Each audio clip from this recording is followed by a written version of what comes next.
Hello everybody, this is Cody Channel, and I'm so excited to give you an energy update for the new moon in Taurus on April 22nd. So the new moon will be at 3 degrees of Taurus, and this will be important for anybody who has anything close to 3 degrees of Taurus in their chart, as well as if anyone has anything in the later degrees of Capricorn or the early degrees of Aquarius. Now, the new moon in Taurus is all about getting us back to how we are going to feel comfortable in our own bodies, how we're going to embody our soul. This is a big communication right now of how can we communicate on a deeper level and show gratitude and give the right action to the right needs that might be either showing up as lethargy or showing up as different ailments that might want to get your attention so that you can clear them away and really dig deep. Now, we have the North Node in Cancer for another month. Then in June, it goes into Gemini. So for now, especially this month of April and May, it is so important, especially while there's a lot of planets moving direct and forward, for us to really think about how Uranus in Taurus and all of these new ideas and just new ways that you feel will benefit you, that you might have been coming up with over this quarantine, or just new ideas that are exciting to you that involve a higher sense of freedom and might create new streams of income for you and your community. It's important to look at the complete and total restructure that we've been talking about that's happening with the Capricorn and Jupiter conjunction. And we're kind of, especially before when it was super close to that, the South Node, the South Node is still in Capricorn, and we are saying, you know, we did a big sweep this year at saying kind of goodbye to some of the really outdated structures of the patriarchy, right? And of course, not everything patriarchal is bad, not everything matriarchal is good, but in general, we are moving towards, and we have been this year, towards seeing and serving a more divine feminine energy, as well as really taking care of the people on this planet, really showing up and seeing, you know, right now, a lot of us are finding that our communities are doing a lot more for us to support us. So it's important that we kind of nourish our communities ourselves and really look into what it is that we can call on to support us. Some of that is gardening. Some of that is going into starting a business that relates to the bettering of Earth. Because of Uranus and Taurus, there is definitely going to be a huge shift from the way we spent money and the way currency worked in the past. So we will be doing a lot of shifting, and we still have, I think, 6 more years of this Uranus Taurus. It's still so early, right? It's been sitting on my Jupiter for months. So we want to make sure that with this Uranus and Taurus energy, just be thinking of new and creative ways that you can support yourself, because Taurus, and we love Taurus. I have Taurus rising. Taurus really wants to be comfortable and stable and secure because they want to offer so much to their community, and they want to give, and they want to love at their highest expression. And in order to do so, it's just, they need to take a lot more time for themselves, especially around this new moon. I would say a few days before every new moon is the best time to do like your deep, energetic, soul diving, cleansing, and really clearing away that energy. So as far as the Saturn in Aquarius, we will be seeing that in the fall it's going in and kind of dipping in and out. Right now it's at like 1 degree. So whatever house you have Aquarius in, you want to look at what ways can you create structure around that sort of visionary idea? For me, it's my 10th house, so I guess it's finally time for me to like make more of a career move or whatever. I've been studying astrology for such a long time and been giving clients one-on-ones, and I'm so thankful for the quality Zoom sessions and all of the wonderful community I do have, and I'm so excited to do more. And so I would like to hear from anybody if they have any recommendations, but I thought that because so many of us have so many people telling us this and that, I thought that I would sort of do a collective card pull on from some of our galactic neighbors and cousins, since we kind of got through all the basics, just make sure you're nurturing yourself and really listening to yourself first. That way you'll be less likely to fall for, this and that fear-based thing. So I'm just going to pull a few cards and hopefully they will resonate with you.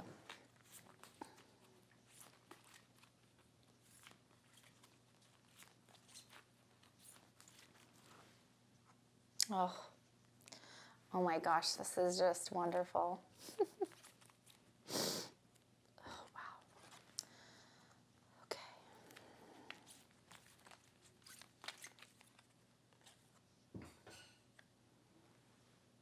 Okay, so there's 3 themes that come up, and I really do love this Galactic Heritage deck. It's just really amazing. I actually thought I lost it once, so I bought another one, and now I'm just obsessed. Okay, so the first one I pulled was the cetacean dolphin.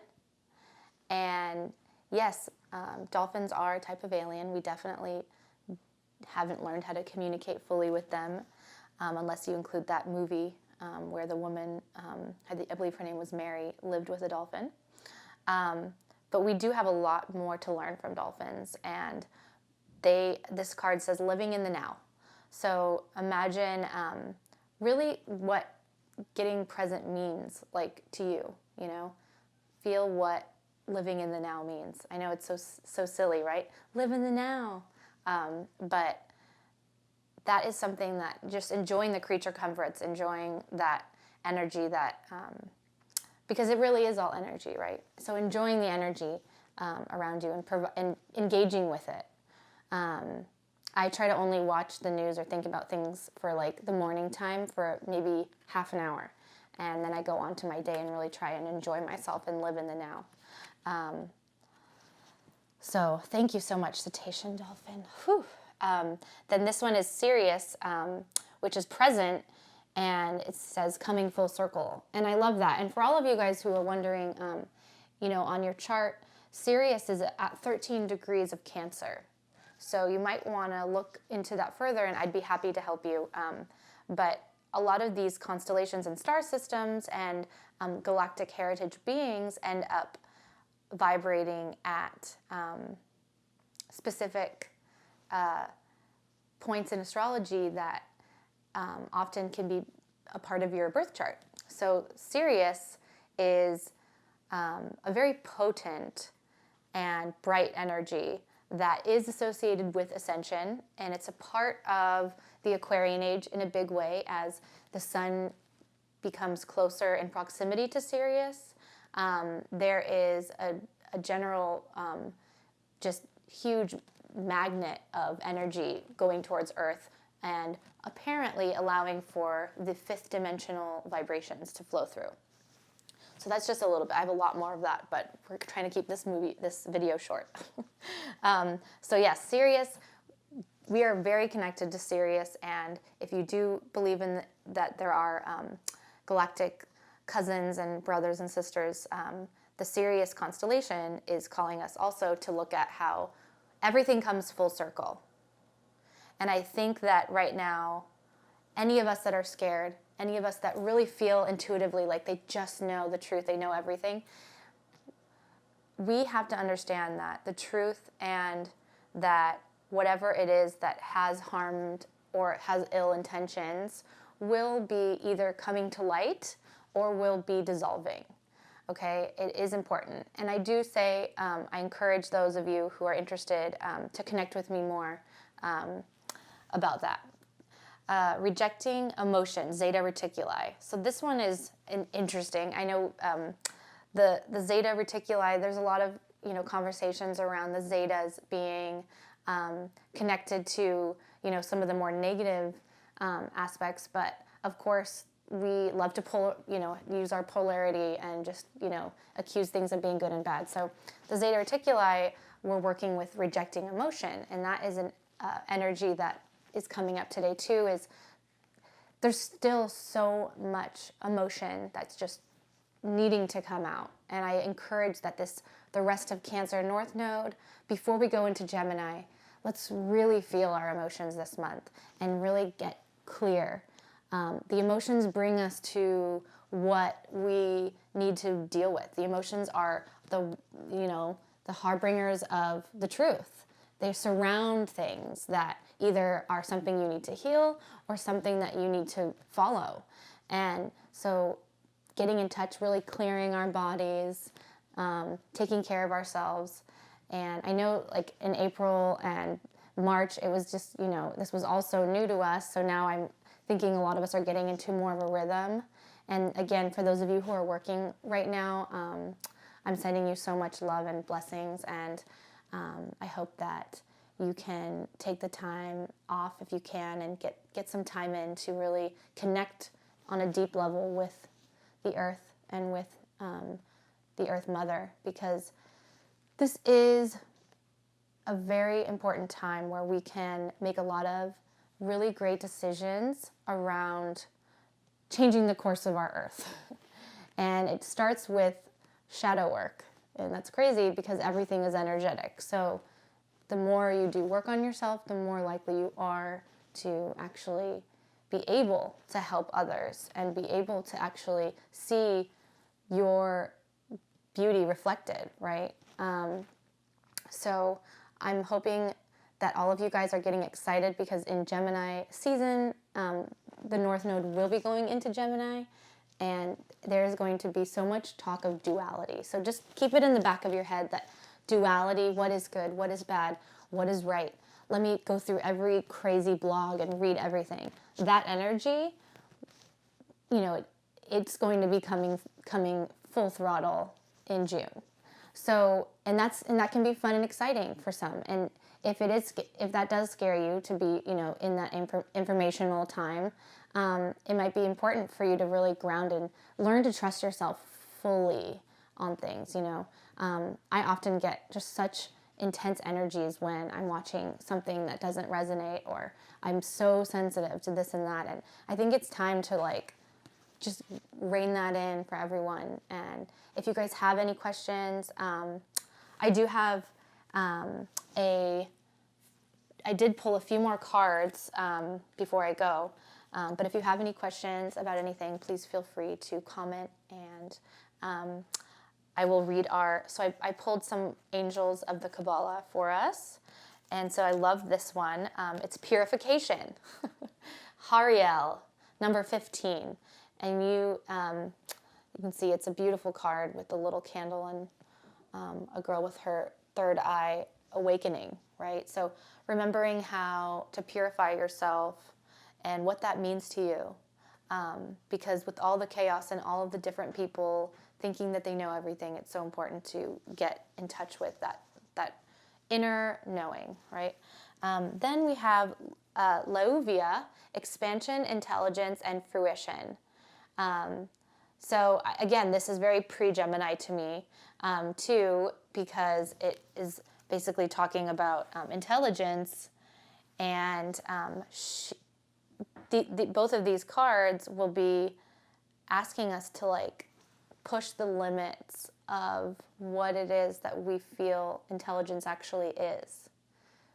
Because right before our eyes, they're creating a lot of artificial intelligence, but we know that in some form in the back of our minds that our intelligence is always going to be superior, or at least is important for us to develop fully before just giving it all away to something. So it's important to really check in with your intelligence and what that means to you. So I think we might have a lot to learn as a society around that. So I recommend for the new moon in Taurus, I made some rose candles, and I will be doing a ceremony. Usually my ceremonies are anywhere from 20 minutes to an hour, and I wanted to clear something up. You do not have to do something every new moon. You do not have to do something every full moon. It's one of the better times, especially from the full to first quarter, or new to first quarter, to be putting an intention out there into something new. But the moons are there to serve and to reflect and to help us connect deeper with ourselves. So when we connect with the moon, we are asking for guidance and a sort of mirrored view of, like a microscopic mirrored view of, like, okay, what is it that's happening? Please reflect it back to me. So with the full moon, obviously you're taking things away and you're dissolving and you're purifying, right? So the new moon is also still a time of purification, but now you're you're laying down new groundwork. So remember that you don't have to do it every time. It's just, if you are really called to do something, then you can do it. I tend to love to do the new moon every month. You don't have to, you know? So yeah, working with the moon, and just really getting in that feminine time. I can't tell you how important it is right now for us to get comfortable and try our best to lay out a new framework for what would someone do who really loved and trusted and respected themselves really do, and try your best to move with that. And thank you so much for listening to my video. My name is Cody Channel, and my website is www.codychannel.com. You can book with me at hello@codychannel.com, and I'm offering astrology readings, and I'm also offering astrolocation readings, as well as distant healings and oracle readings. So thank you very much.